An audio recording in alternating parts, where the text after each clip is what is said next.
আসসালামু আলাইকুম প্রিয় দর্শক, আপনাদের সবাইকে সাদর আমন্ত্রণ জানাচ্ছি বাংলা ভিউ সারাদিনের খবর অনুষ্ঠানে। স্টুডিও থেকে সরাসরি সম্প্রচারিত অনুষ্ঠানের মাধ্যমে আমরা সারাদিনে ঘটে যাওয়া উল্লেখযোগ্য ঘটনাবলী সংক্ষিপ্ত আকারে আপনাদেরকে জানিয়ে দেওয়ার চেষ্টা করি। এই মুহূর্তে আপনাদের সাথে সংযুক্ত আছি আমি হাসান মাহমুদ শামীম। দর্শক, ডিসক্রিপশনে ইতিমধ্যে যেটি দেখেছেন, কুমিল্লার ঘটনায় মূল অভিযুক্ত শনাক্ত। স্বরাষ্ট্রমন্ত্রী এরকম একটা কথা বলেছেন। কুমিল্লার ঘটনায় মূল অভিযুক্ত ব্যক্তিকে শনাক্ত করা হয়েছে বলে জানিয়েছেন স্বরাষ্ট্রমন্ত্রী আসাদুজ্জামান খান কামাল।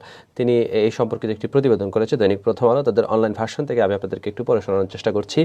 তিনি বলেছেন, মূল অভিযুক্ত বারবার তার অবস্থান পরিবর্তন করছে। খুব অল্প সময়ের মধ্যে তাকে আমরা ধরে ফেলতে পারবো বলে আমাদের বিশ্বাস। কুমিল্লায় কেন সেই ঘটনা ঘটিয়েছে তা জানব। র্যাবের প্রযুক্তিগত আধুনিকায়ন কার্যক্রমের উদ্বোধন অনুষ্ঠানে স্বরাষ্ট্রমন্ত্রী এসব কথা বলেন।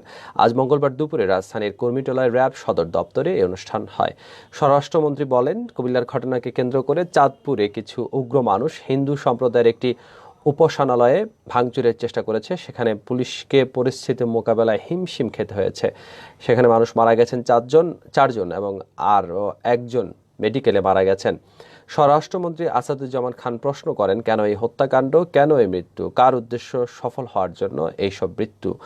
স্বরাষ্ট্রমন্ত্রী আরও বলেন, আমরা দেখলাম রংপুরে পরিতোষ নামের এক অল্প বয়সী ছেলে ফেসবুকে আপত্তিকর স্ট্যাটাস দিয়েছে।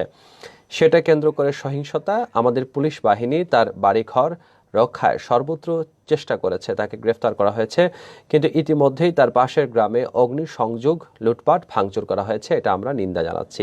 তিনি আরও বলেন যে ফেসবুকে মিথ্যা প্রচারের মাধ্যমে রামু, নাসিরনগর, ভোলায় অস্থিতিশীল পরিস্থিতি সৃষ্টি, সাম্প্রদায়িক সম্প্রীতি বিনষ্টের অপচেষ্টা করা হয়েছে। যখনই এসব ঘটনা গণমাধ্যম কর্মীরা ফেসবুকে দেখেন, তারা তার সত্যতা যাচাই করবেন, উত্তেজনা সংবরণ করবেন, খামাখা উস্কানিতে কাণ্ড ঘটিয়ে বসবেন না। ইতিমধ্যে রংপুরে এরকম এহেন কাণ্ড ঘটে পড়েছে।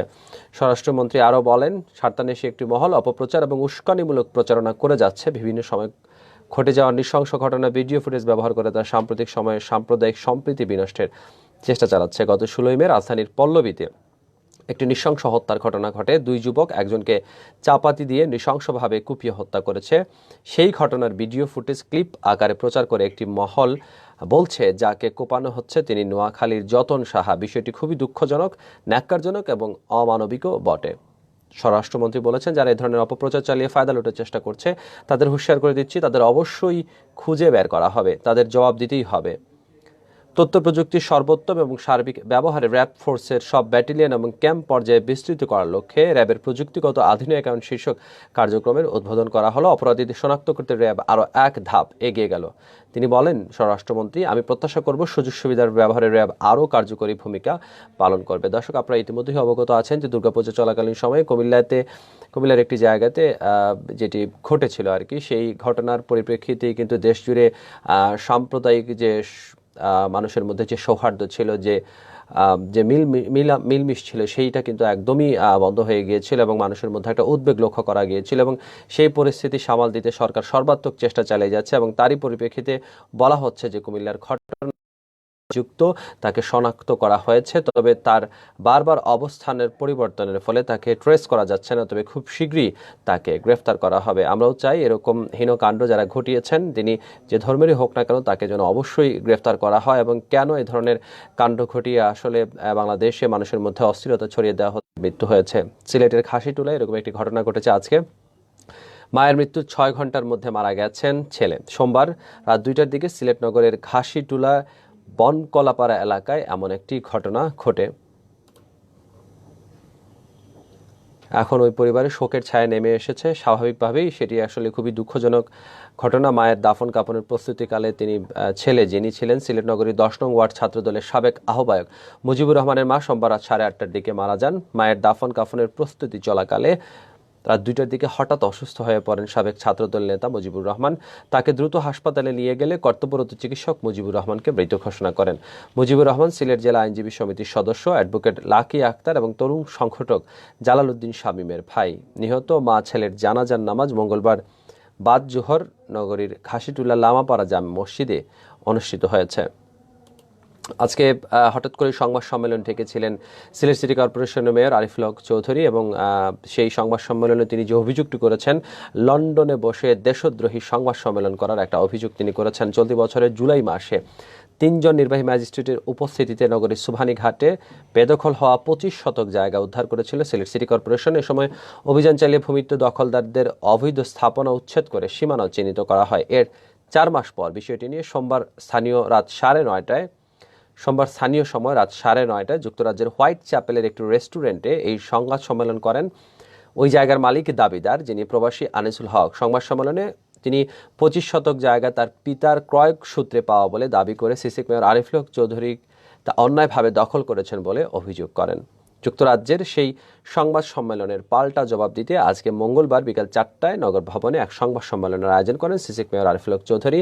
সংবাদ সম্মেলনে তিনি বলেন, সরকারের বিচার বিভাগের আওতায় আদালত এবং জোনাল সেটেলমেন্ট অফিসের নিষ্পত্তিকৃত এবং চলমান মামলা বিষয়ে দেশের বাইরে বসে আনিসুল হক যে সংবাদ সম্মেলন করেছেন সেটি দেশদ্রোহিতার শামিল।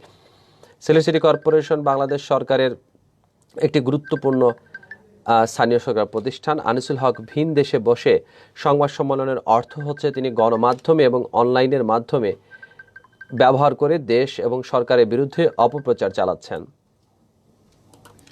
মেয়র আরিফ আরও বলেন, লন্ডনের সংবাদ সম্মেলনকারীরা দাবি করেছেন তার ঘরবাড়ি সহ সব স্থাপনা ভেঙে ফেলা হয় এবং আদালতের রায়ের বা ডিক্রির কোনো কাগজপত্র দেখাতে পারেননি। সিলেট সিটি কর্পোরেশন, কিন্তু ওই দিন সিসিকের এক্সিকিউটিভ ম্যাজিস্ট্রেটের কাছে কেউ কাগজপত্র প্রদর্শনের জন্য আসেননি। সংবাদ সম্মেলনে সিলেট সিটি কর্পোরেশনকে দখলদার ও সিসিক মেয়র হিসেবে আরিফুল হককে জমি দখলকারী হিসেবে উল্লেখ করে শুধু তিনি যেটা বলেছেন আরিফুল হক সংবাদ সম্মেলনে, শুধু আমার বা সিসিকের নয়, সিলেট মহানগরীর সর্বস্তরের জনসাধারণের মানহানি করা হয়েছে।